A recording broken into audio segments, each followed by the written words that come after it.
Hello everybody and welcome to your soundproof guide, and today I will be talking to you about how to soundproof a home office. When I started working from home a couple of years ago, the sound quickly became an issue with my 3 young boys playing in the other room. Since then, we've moved once, and I've learned from the last house how to better soundproof my home office. Each soundproofing project is unique, but most home offices can be efficiently soundproof for just a few $100s if you're smart about it.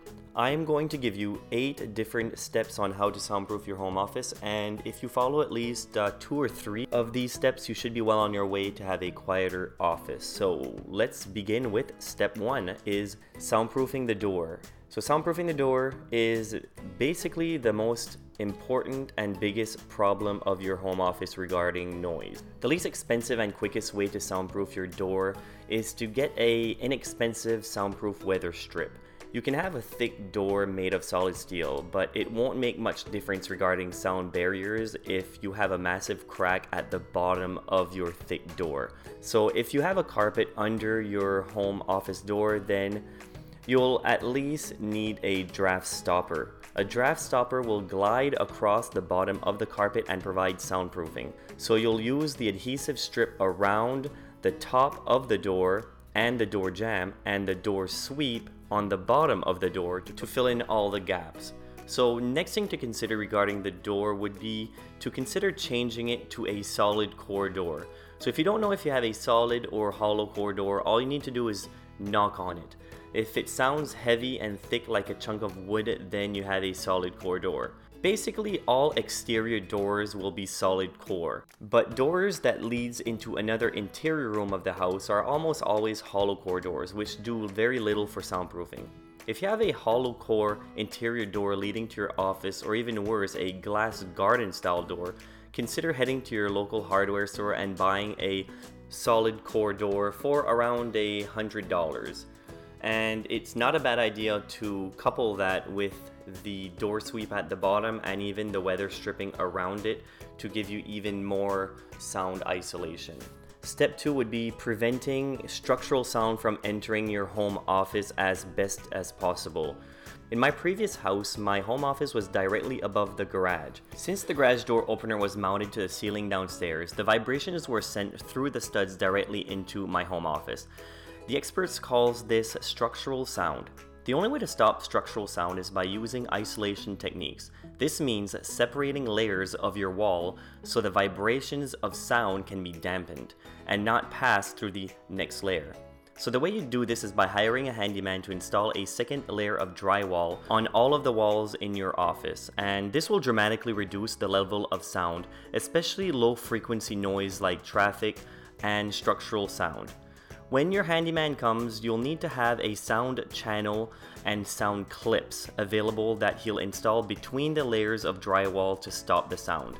You can find a link to those products in the description of this video below. So step 3 would be to get rid of all of the echoes. So first things first, decide how much of an issue your room has regarding echoes.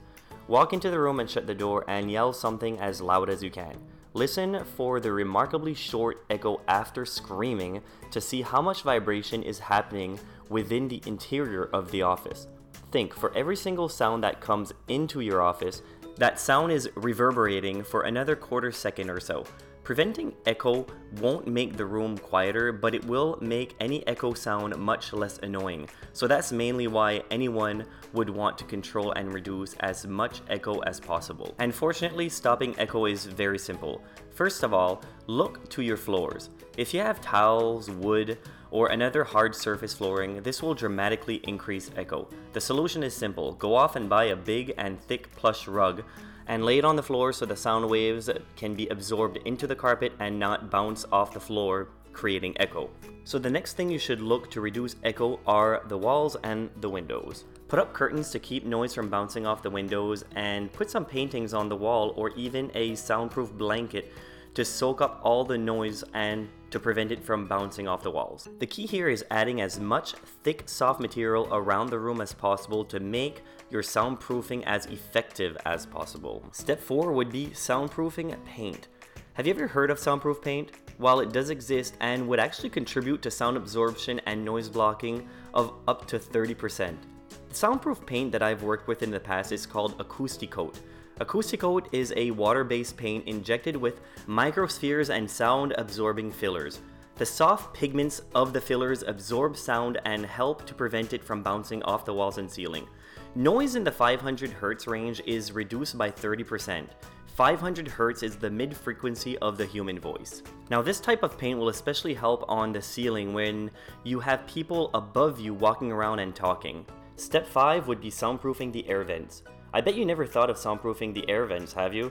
Well, soundproofing the air vents in any room is commonly overlooked unless there is a noticeable sound coming from the vent itself. Aside from doors and windows, the air vent would typically be the biggest hole in the room.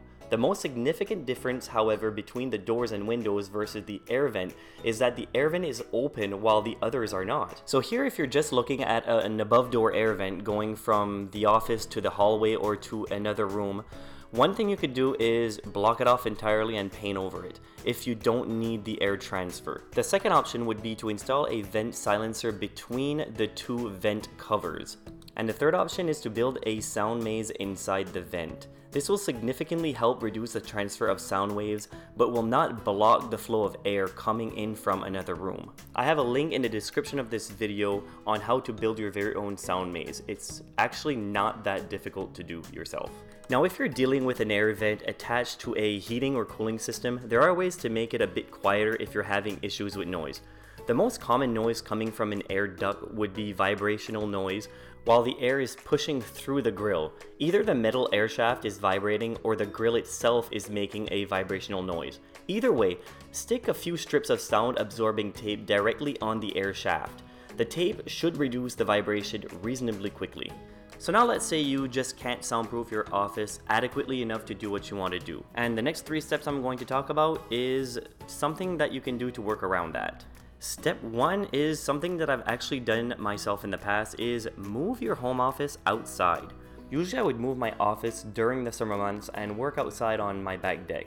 Going outside could work if the noise coming into your home office is not occurring every day. If the noise is constant and you don't have the means in the short term to renovate your office, perhaps try another room in the house.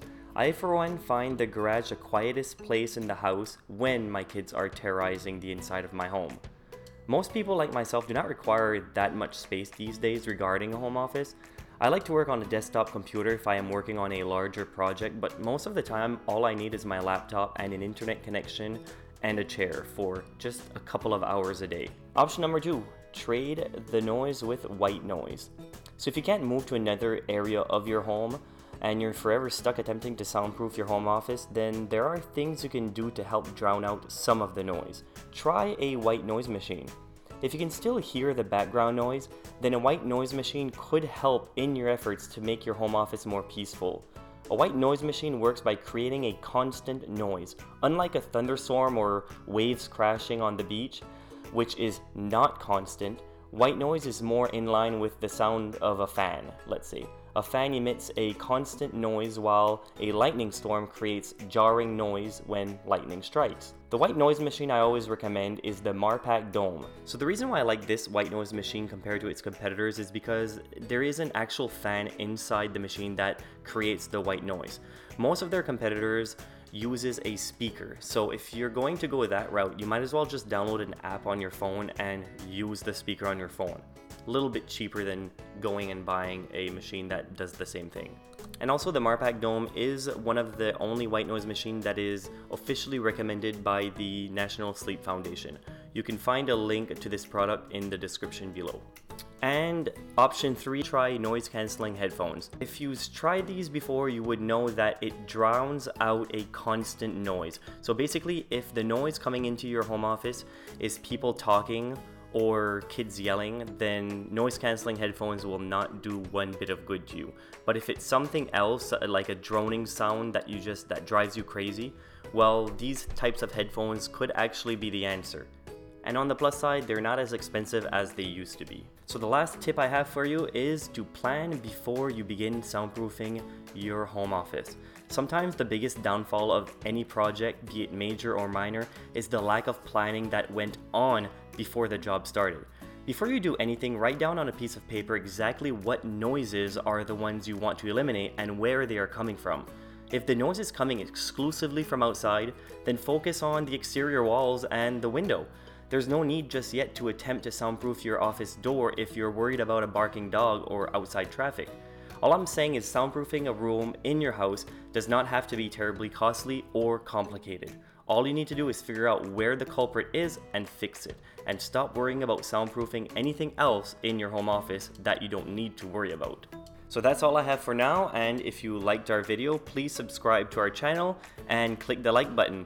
And don't forget to check out the links below in the description, and also visit our website at soundproofguide.com. Thank you.